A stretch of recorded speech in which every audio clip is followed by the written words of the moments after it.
Hello gang, welcome back. Listen, this is the video that a lot of you have been asking for and I've been kind of waiting to do. It's been a very long year, a little more than a year obviously since the accident, and this is about insurance. What happened? What the hell happened, man? My insurance obviously denied my claim. Now I need you to stick throughout this entire video because there's a lot of incredible information here about if you're a new boat owner, or if you've been a boat owner forever and you're dealing with insurance or needing insurance or been screwed by insurance. This is a really good video to stay with. And by the way, a lot of my viewers who watch my YouTube videos don't subscribe to the channel. As a matter of fact, the majority of them don't. They just watch the videos and move on. Subscribe to my channel, please. Would you do that? As a guy who lost his dream boat, a little too much begging, but anyway. No, I'm going to talk to Andrew Ball today. Andrew is an amazing guy down in the BVI who helped me tremendously throughout this entire thing. He's very knowledgeable about insurance and about how insurance companies work, especially in the Caribbean and the BVI, and he is about to join me, and we're going to talk about this whole darn thing from beginning to end. But let me also say that we are not pursuing this insurance company. It's over. I'm not suing them. I'm not going after it. We're done. We have moved on. It did not make sense to my wife and I to spend $100,000, $200,000, $300,000 chasing down an insurance company which is located in Costa Rica. I'm speaking of Ion. There's also another Ion in America, Samoa, and they're being sued by other people around the world, but I'm not going to get into that because it doesn't matter. But the bottom line was, it was the best thing for my wife and I to move on with our lives. Yes, it was a tremendous loss to us, but it's only money, folks.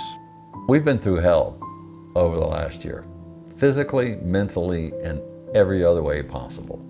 So it just has made sense for us to move on, move forward with our lives, and we've got a lot of fun, exciting things coming up. Let's get that out of the way, and let's talk to Andrew.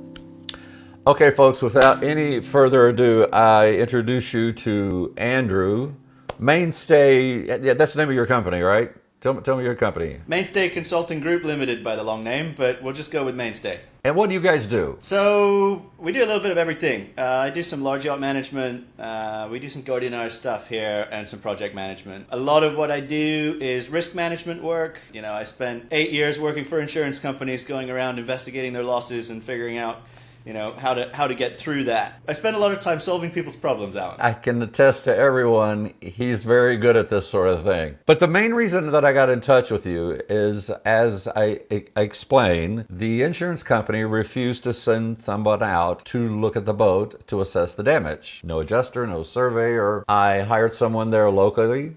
He did a good job. I kept hearing, you got to talk to Andrew. So I called you and explain the situation. And so what did you think when I explained exactly what was going on? Obviously, incredibly unusual from my perspective. I really can't think of any cases that I've come across in the past where insurers haven't sent somebody out on their behalf just to quantify and control their risk and to investigate the loss. And we'll talk about investigation, I'm sure, a little bit later, because they did some investigation. They just didn't bother to investigate the whole thing, which is not a proper investigation. Or tell us they were doing it. Exactly. And then there's obviously so much more to be done after all of that as well. I mean, the insurance surveyor, really sort of gets as far as quantifying your loss and quantifying whether or not it's covered under the policy. But then you still got to get your boat back together, unless you're going to write the whole thing off. Right. And so, I sort of came in with an eye to look beyond what the insurers were going to do. They were responsive with you via email. So it's not like they didn't know about the loss. They don't always, some insurers, they really have a core group of people that assess their losses and they'll fly somebody out. Others hire us folks that are local, that are, respected, accredited, insured ourselves to look into these things. And this underwriter did neither, which it didn't feel to be in good faith. No, it did not. Not from the very beginning. But you know what? I was very naive about this whole thing. And so I'm thinking, all right, because the emails were cordial. The emails did talk about finding out who owned those mooring balls and getting restitution, which turned out to be complete bullshit. But it was certainly a clue from the very beginning, wasn't it? Yeah, I mean, there's two steps to pretty much every claim. And in a lot of cases, it depends on the nature of the claim, but in a lot of cases they can happen simultaneously. So you've got the valuation of the loss. How much damage do you have? How much does it cost? How do we agree on a number? And then there's the actual coverage, whether or not the loss is accepted. Is it something that's covered under the contract of insurance? Have you honored all of the things that you have to do? And so, you remember from the beginning, they started sort of trying to haggle on numbers before we'd even really defined any numbers. And we said, hang on, that'll work out, and that'll take probably a couple of months by the time we've actually sourced parts and figured out shipping costs and everything else. But let's at least establish that you've accepted the loss, because nobody was giving us any reason why they wouldn't. And my experience is that can sometimes be a bit of a time-buying exercise. And I would say in this case, it certainly feels like it was. So one of the other clues that came in pretty quickly, after I had a survey done, when I finally started throwing numbers at them, they came back and said the weirdest thing I've ever heard. They asked me, do you agree that 10% of the boat is damaged? You must agree that 10% of the boat is damaged, correct? I didn't even know what that meant. I mean, because I'm sitting there looking there, a damage of $700,000 to $800,000 to $900,000, which is half the value of the boat, and they're trying to get me to agree that the damage of the boat is only 10%. I guess in an effort to just pay me off quickly. Would that be correct? Okay, so there's a couple of things there. Normally, when an insurance adjuster comes out, they're not gonna spend weeks going through the boat. They're gonna look at the boat and go, okay, here's our estimate of a broad estimate of damages, which is what your surveyor did. He came out and he put a bracket number on it and said, we think it's roughly this much. From there, to distill down the claim, it sort of becomes your responsibility to either do it yourself or find somebody like me who can do it for you, to go to all the repairers and cost everything out and say, okay, here's what that actually is in dollars and cents, rather than just, to the nearest 10 or 100,000. And that's a normal part of the process. One of the first things that stood out to me with this policy when you sent it to me was, whoa, this is weird. Perhaps my experience out here in the Caribbean, I've done hundreds if not thousands of claims now in my career. But obviously all with underwriters that were clients of the companies that I've worked for.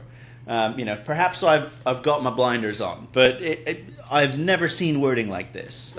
Almost every policy we come across is based on what they call the Institute Yacht Clauses, or some derivative of it, which is basically the skeleton framework of how marine yachting recreational insurance works. And then each underwriter will put restrictions and warranties and things on it to shape it to them, but that core stays mostly the same, the core principles. This policy just doesn't really exhibit any of that.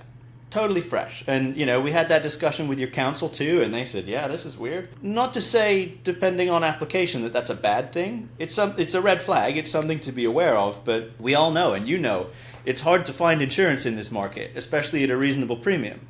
If I can interrupt you, without going into specifics, what do you mean by weird wording or strange or different non-traditional wording? So this policy really didn't, in my view, follow any of those sort of core principles or that Institute Yacht Clause wording. When it came to this 10% thing, I can't remember the exact wording, but they sort of relied on this weird clause that sort of suggested, or they had interpreted, let's say, that it suggested that based on the percentage of damage to the surface area of the boat, they could assess your loss, which is obviously completely different than a dollar value. But I think we came back and sort of said, well, hang on.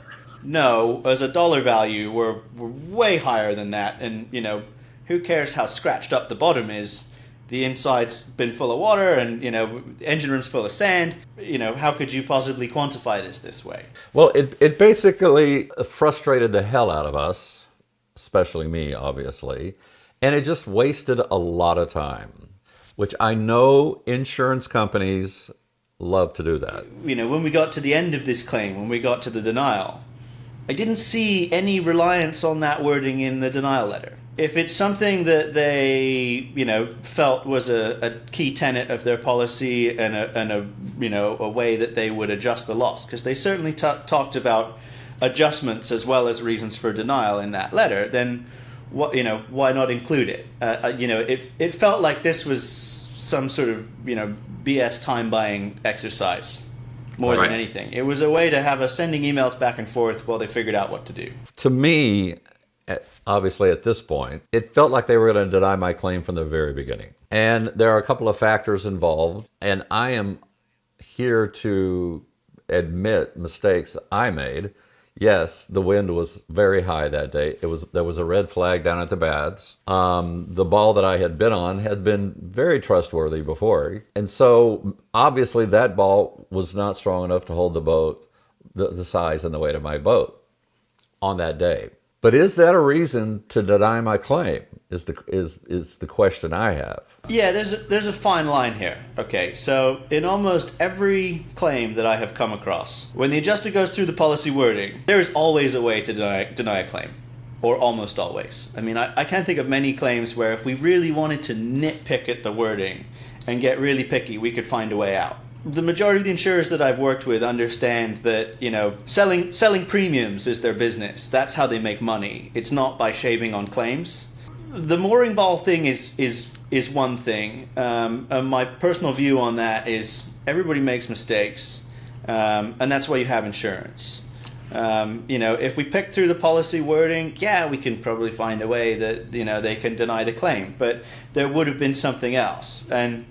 And you can cut this next bit if you want, but I'm going to say it because it might be of interest. I'm in charge of the edit, so it depends. So go ahead. So when you first called me, I knew about your loss within about 5 minutes of it happening, I think. Right. And my first look at it was to go, okay, let's check out this guy's YouTube video, and you had your no rudder, no steering, no problem video. Correct. As an adjuster, or a former adjuster, I looked at that and I was like, oh, he's screwed. Now, the reason I say that is because under those same standard clauses, that same sort of Institute Yacht Clause base, or you can call it a number of things. So there are people that will disagree with calling Institute Yacht Clauses, but that same sort of standard core traditional wording. And then when you sent your policy, we sort of read it and we're like, oh, actually that verbiage really isn't there. Your policy actually says that would only deny you coverage if it was contributory to the loss. And, there was no question about whether or not your ability to maneuver was, related to this loss. And what, by the way, if you don't know what Andrew is referring to, is a week prior to the accident, I lost my steering. But as a lot of people who operate boats know, especially with a catamaran, you can maneuver that damn thing around with your throttles. It's not that big of a deal. What Andrew's referring to, it's a big deal to the insurance company. It had nothing to do with my accident. I had already secured myself on the mooring ball, and in the policy, it did say, and correct me if I'm wrong, Andrew, it did say as long as I was secured that I was covered, then I was fine. Is that correct? In a standard policy, or in what I would consider a standard policy, you would automatically lose coverage on the sort of basis of seaworthiness almost, which is a very, very specific term, much more specific than people know when you get to court. The policy that you had, that clause was very different, and it actually only excluded these things if they were specifically contributory to the loss, which in my view is a lot more fair. I've seen claims where a guy runs aground, loses his boat, and his claim's denied because his fire extinguishers are out of date. That happens. That happens more often than people realize. And let me ask you a question about ION. Have you been seeing ION policies out there being offered to folks in the BVI, the Caribbean, and are these policies reading the same way? And are they really the only people out there offering these sort of policies that allow you to stay there through hurricane season and all of that? I have little doubt that they're probably selling quite a lot into this market because there really aren't many people that are. But my first advice to anybody is, okay, your broker's job is kind of to sell you the policy. It's also to advise you, but take it all with a grain of salt. Go out there and find out what the claims history of any underwriter that you're considering is. Because if they don't have a good history of paying claims, you know, fairly and really looking after their claimants, then what are you buying it for? Well, I will tell you, I selected this policy because it was the only one we were offered. And I specifically said to my agent, my lifelong goal has been able to buy my own vessel, bring it down to the BVI, and keep it there for a couple of years. And shopping around, this was kind of the only policy that made sense. And actually, the premium wasn't as bad as I thought it was going to be. I know why now. Maybe. There were a couple other red flags too. Yeah. You know, I mean, one of the things that I always look for is choice of law. So each insurance contract will say, okay, if we have a dispute, this is the jurisdiction, this is the country whose laws apply in sorting. You know, this is where we go to court. In this case, I think yours was Costa Rica, which Correct. I can't say I've ever come across before. This comes back to, you know, the sort of tried and tested wording and interpretations of that wording. I'd say probably 95% of everything I've ever come across is either the London market or the US market. Costa Rican marine insurance, I wouldn't know where to start. You know, and perhaps there are some people on the other side of the world out there that, you know, would view that differently. But for me, I was like, okay, this is interesting. And that's something that I would say people should consider before they buy a policy. You know, what happens if this goes wrong? Where are we deciding this? I mean, Makes you know, sense. I think for most people, it's going to be that they want to have it in a sort of home court where, because don't forget, if you want to fight this in Costa Rica, you have to hire a lawyer that's licensed to practice in Costa Rica, right? Someone's going to have to go to court there. I mean, all those expenses add up too. The other thing that flagged up here was the salvage limit.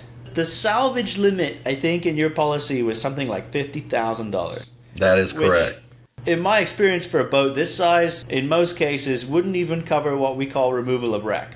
Now, salvage is about removing something that still has value. Something. Are you kidding? It didn't even cover my lawyer fees to even talk to these guys. Yeah. I mean, you know, removal of wreck is just cleaning up the trash. It just doesn't make any sense to me whatsoever. You know, I can't really think of many, if any, situations where that would be a reasonable level of cover. But, you know, you didn't know that. You know, going along the line of salvage, we did learn they actually paid somebody to fly down and go look at the location of the grounding to see I don't know what they were doing. Yeah, that was pretty wild. I mean, you know, never met the guy, so can't prove anybody was here. But I think they did reference it in the denial letter, actually. They did. But you know, the word on the street was, you know, somebody had come down and they'd sort of walked the shoreline and they'd spoken to somebody that owns the mooring ball. So, you know, you're sort of at this point, it's like, okay, they've hired an investigator. They've hired somebody to actually look at their claim because it's all kind of getting nasty and out of hand. My only guess is that they never looked at the boat because the boat was right here in the yard. Nobody asked them for permission to go on board. You know, the yard didn't seem to know about anybody coming. So if an insurer sent me somewhere to go and investigate, we're obviously going to look at the boat. I mean, it seemed like, how could we not consider that, or how could we not perceive that at that point then as a foregone conclusion? If you're going to fly somebody down, you'd think that, well, we'll go have a look at the boat and make sure that what they're reporting lines up with what we see. It's just kind of a no-brainer. You're here. This island is 12 miles long. It's not huge. Yeah. Right? And as you said, nothing happens on that island without everyone knowing within 5 minutes. Oh, you do stuff here and people know about it before you've actually done it. Yeah. And as a matter of fact, that just kind of raises my ire, and I think I've been a little too nice in this video. But seriously, Edward and William were a nightmare to deal with. They truly were. And just the way they spoke to me, Ion really never spoke to me, but just the idea that they did exactly what you just described. They flew somebody down to look at the accident site to see what I did wrong and not actually come look at my boat. That just kind of says who they are. It felt to me at that point that they'd already sort of made up their mind. Enough said. I think our audience can draw conclusions, pretty much. By the way, another little thing regarding ire. In my video that I made on salvage, if you saw that, about how the salvage company wanted $500,000 for 8 hours of work, just kind of how the business runs. And so I didn't name names as far as who the salvage companies were or anything like that. And so that's just not who I am. Don't like doing that. But then I get an email from the owner of the salvage company saying, "Thanks for not naming us. Next time you're in the BVI, let's sit down and have a beer and talk about it." Okay, look, I've taken a lot of your time. I appreciate your time. One last question I want to ask you, and this is just going to be opinion. I'm not going to hold you to this. But you read the letter that they sent me where they denied the claim. So in your opinion, why did they deny the claim? What did I do wrong? The letter was what I would see as a sort of standard scattergun lawyer's letter. They basically picked through every clause in the policy that they could possibly bend to their advantage and then said, this is why this is to our advantage, right? You know, if you wanted to go crazy with it, you know, you could have a lawyer answer it and say, this is why it's not. And then we get into the interpretation of all of this. And lawyers make lots of money and nobody else really wins. You know, they focused on the mooring ball and sort of said, well, the mooring ball wasn't rated for what you did with it. And, you know, you weren't supposed to be there. And my argument with that would be, well, why would we not consider this navigational error? Why would we not consider that you didn't know that, right? You made a mistake, and that's why you have insurance. And this all comes back to interpretation. I'm not saying this is black and white. But, you know, again, that letter sort of picked on everything. Yeah.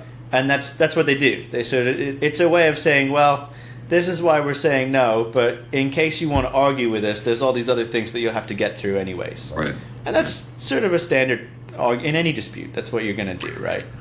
As I explained when I started this video, you didn't see this part because you weren't online yet. My wife and I just basically got to the point where we did not want to spend another $100,000, $200,000, $300,000, whatever it was going to take to chase these guys to Costa Rica, which is exactly what they're counting on. That's why they denied the claim, in hopes that I would just give up. I don't feel like I gave up, Andrew. And that's why we're sitting here talking about this right now, because I want everyone else who is going to enter a situation that I was in to understand clearly what the pitfalls are and how to look for them and how to prevent them.